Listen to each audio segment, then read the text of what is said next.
Good morning વિદ્યાર્થી મિત્રો, તમારું હાર્દિક સ્વાગત છે આપણી યુટ્યુબ ચેનલ એમડી એકેડમીમાં. આજે આપણે વાત કરવાની આજના મહત્ત્વપૂર્ણ કરંટ અફેરની. આ કરંટ અફેર ગુજરાતની બધી જ એક્ઝામ માટે મોસ્ટ ઇમ્પોર્ટન્ટ છે. તો શરૂઆત કરીશું કે દર વર્ષે આંતરરાષ્ટ્રીય વાઘ દિવસ ક્યારે ઉજવવામાં આવે છે? તો 29 જુલાઈના દિવસે આંતરરાષ્ટ્રીય વાઘ દિવસ ઉજવવામાં આવે છે. તો આંતરરાષ્ટ્રીય વાઘ દિવસ 29 જે જુલાઈ છે ના દિવસે ઉજવવામાં આવે છે. આ દિવસ ઉજવવાનો હેતુ શું છે? તો વાઘના સંરક્ષણ અને તેના કુદરતી નિવાસસ્થાનને રક્ષણ વિશે વિશ્વભરમાં જાગૃતિ લાવવાનો અને વાઘની જે ઘટતી વસ્તી પર ચિંતા વ્યક્ત કરવા અને તેને લુપ્ત થતાં બચાવવા માટે આ દિવસ મિત્રો ઉજવવામાં આવે છે. તો કઈ તારીખે ઉજવવામાં આવે છે? 29 જુલાઈ. તો 2010માં મિત્રો રશિયાનું જે સેન્ટ પીટર્સબર્ગ ખાતે મિત્રો સેન્ટ પીટર્સબર્ગ ટાઈગર સમિટ યોજાઈ હતી, જ્યાં ઘણા દેશોએ વાઘને બચાવવા માટે વૈશ્વિક લક્ષ્ય નક્કી કર્યું હતું અને 29 જુલાઈને આંતરરાષ્ટ્રીય વાઘ દિવસ તરીકે ઉજવવાની જાહેરાત કરી હતી. ક્યારે? 2010માં. ઓકે, તો મોસ્ટ ઇમ્પોર્ટન્ટ ક્વેશ્ચન છે, આવનારી એક્ઝામમાં પૂછાઈ શકે. તો યુદ્ધ ક્ષેત્રમાં ડ્રોન ટેકનોલોજીનું પરીક્ષણ કરવા માટે કયા દેશે ડ્રોન પ્રહાર કવાયત યોજી હતી? તો ભારત દ્વારા મિત્રો ડ્રોન પ્રહાર કવાયત યોજવામાં આવેલી હતી. તો મિત્રો યુદ્ધ ક્ષેત્રમાં ડ્રોન ટેકનોલોજીનું પરીક્ષણ કરવા માટે ભારતે ડ્રોન પ્રહાર કવાયત યોજી હતી. આ કવાયત ભારતીય સેના દ્વારા અરુણાચલ પ્રદેશના રિયાંગ જે મિલિટરી સ્ટેશન ખાતે યોજવામાં આવી હતી. તો કયા રાજ્યમાં યોજવામાં આવી હતી? તો મિત્રો યાદ રાખજો, મોસ્ટ ઇમ્પોર્ટન્ટ છે. અરુણાચલ પ્રદેશનું જે રિયાંગ મિલિટરી સ્ટેશન છે ત્યાં યોજવામાં આવેલી હતી. તો એનો ઉદ્દેશ હતો કે ડ્રોન ટેકનોલોજીનો યુદ્ધભૂમિની જે કવાયત છે મિત્રો, આ કવાયતમાં વ્યૂહાત્મક કામગીરીને એકીકૃત અને તેની ક્ષમતા ચકાસવાનો હતો. અને આ કવાયત ગુપ્તચર માહિતી આપે છે અને સર્વેલન્સ અને ચોક્કસ નિશાન સાધવા માટે આ ડ્રોનનો ઉપયોગ કરવામાં આવે છે. તો આ પણ ક્વેશ્ચન મિત્રો આપણી આવનારી એક્ઝામ માટે મોસ્ટ ઇમ્પોર્ટન્ટ છે. જેટલા પણ વિદ્યાર્થી મિત્રો આપણી યુટ્યુબ ચેનલમાં નવા હોય તો ચેનલને સબસ્ક્રાઈબ કરી લેજો, જેથી કરીને કરંટ અફેરના બધા જ વિડીયોની નોટિફિકેશન તમને મળી રહે. અને આપણી ટેલિગ્રામ ચેનલમાં જોઈન થઈ જજો, જેથી કરીને મિત્રો કરંટ અફેરની ક્વેઝ તમે આપી શકો.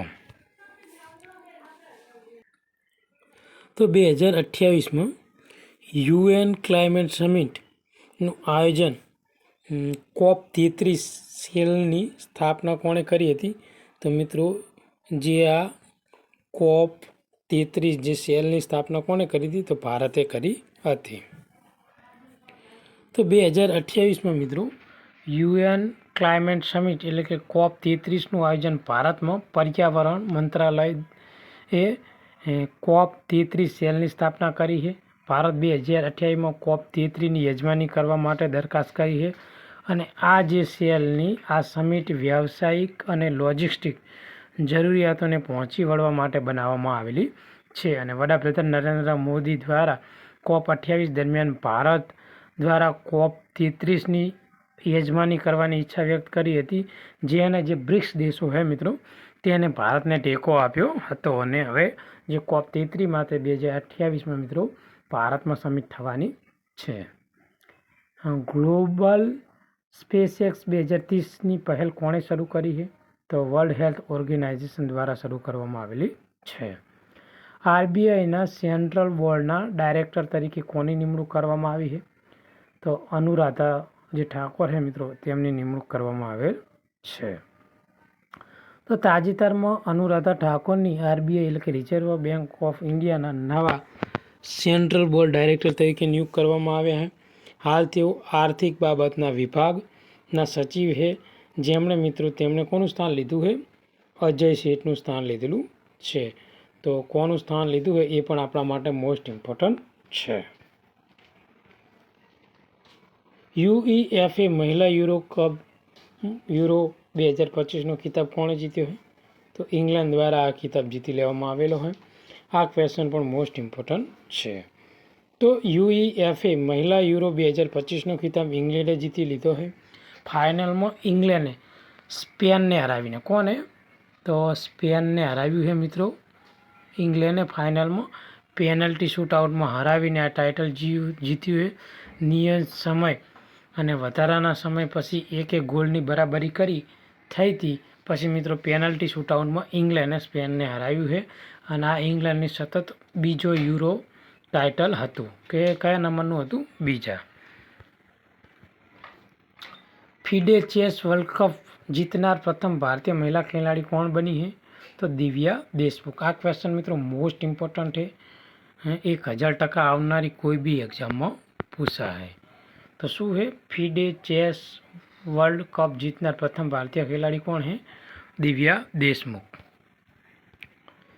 તો ફિડે ચેસ વર્લ્ડ કપ જીતનાર પ્રથમ ભારતીય જે મહિલા ખેલાડી છે એ દિવ્યા દેશમુખ બન્યા છે.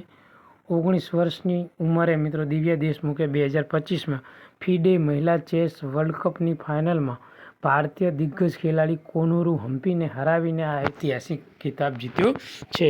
તો મિત્રો ફાઇનલમાં 2 ખેલાડી હતા. એક બંને જે બેની ખેલાડીઓ હતા એ બંને ભારતીય જ હતા. એક હતા દિવ્યા દેશમુખ અને એક હતા કોનેરુ હમ્પી.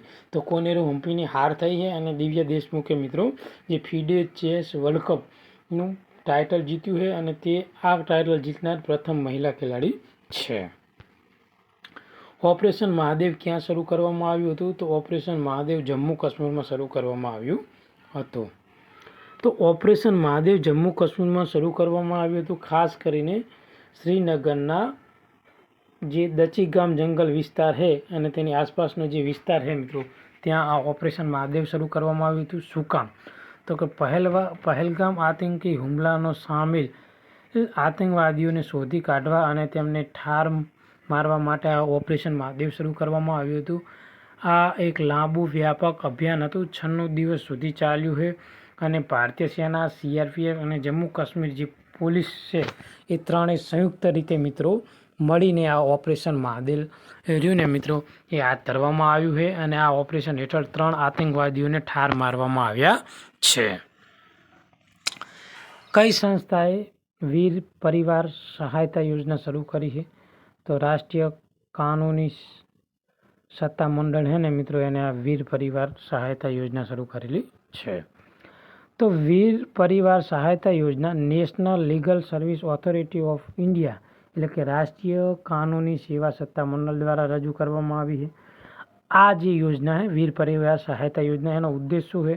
તો ભારતીય સેના, અર્ધલશ્કરી દળોના જવાનો, ભૂતપૂર્વ સૈનિકો અને તેમના પરિવારોને મફત કાનૂની સહાય પૂરી પાડવાનો છે જેથી કરીને તેઓ કાનૂની કેસોનો ઝડપી ન્યાય મેળવી શકે. એ હેતુથી આ વીર પરિવાર સહાયતા યોજના શરૂ કરવામાં આવેલી છે. બેલ્જિયમ ગ્રાન્ડ પ્રિક્સ 2025નો ખિતાબ કોણે જીત્યો છે? તો ઓસ્કર પિસ્ત્રી છે મિત્રો તેને આ ખિતાબ જીતેલો છે. સેફ 2025 પરિષદ ક્યાં યોજાવાની છે? તો આ પરિષદ મિત્રો નવી દિલ્હીમાં યોજાવાની છે. તો સેફ એટલે મિત્રો એનું ફૂલ ફોર્મ હોય sustainable hospital architecture planning infrastructure and equipment. આ કોન્ફરન્સ મિત્રો નવી દિલ્હીમાં યોજાઈ હતી army hospital research and referral ખાતે જે 26થી 27 જુલાઈ 2025 દરમિયાન યોજાઈ હતી. અને આ કોન્ફરન્સ રહીને એ હોસ્પિટલ પ્લાનિંગ અને જે હેલ્થ કેર ઇન્ફ્રાસ્ટ્રક્ચર ટકાઉપણું અને ટેકનોલોજી પર મિત્રો ધ્યાન કેન્દ્રિત કરે છે. તો ક્યાં યોજાયેલી છે? નવી દિલ્હીમાં યોજાયેલી છે.